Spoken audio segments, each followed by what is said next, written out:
Құрма дәруменге бай жеміс түрі.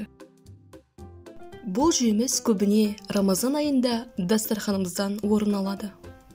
Бірақ бұл жемістің берер пайдасы өте көп. Видеоны көрмес бұрын арнамызға тіркелуді ұмытпаңыздар. Күніне 3 құрма ғана жеп, ағзана қажетті микроэлементтерімен толтыруға болатынын білесіз бе?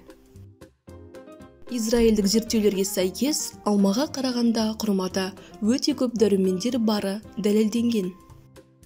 Дәрігерлер тіпті тәтті әрі зиянды кәмпиттерді құрмамен алмастыруға кеңес береді. Құрманың құрамында калий мөлшері өте көп.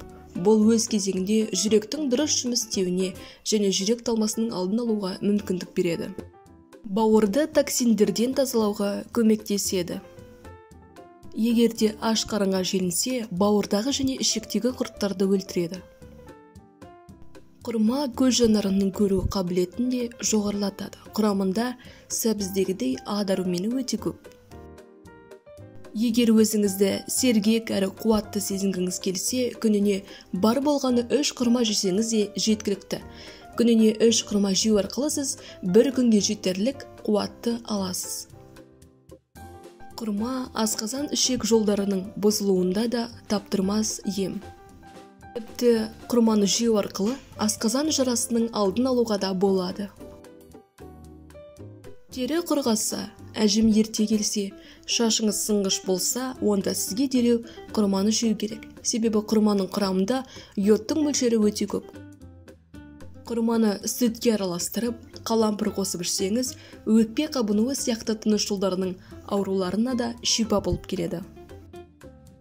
Құрма жеу адамды арықтатады. Ал егер салмақ қосқыңыз келсе, оны күрішпен бірге пісіру керек. Құрамында А, Е, Б сияқты дәрумендер өте мол. Алмадағы темірдің 2 есе мөлшері бар. Сондықтан да қаны аз адамдарға құрманы көп жеуге кеңес беріледі.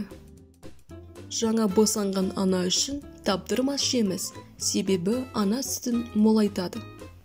Сонымен қатар құрманы жатар кезде жеу арқылы обыр ауруының алдын алуға да болады. Калий құрмада көп мөлшерде бар деуге болады. Ол болашақ ананың ағзасындағы судың мөлшерін тепе-теңдікте сақтауға көмектеседі. Калий миға қажетті оттегіні алуға, ойдың сергек жұмыс істеуін қамтамасыз етеді.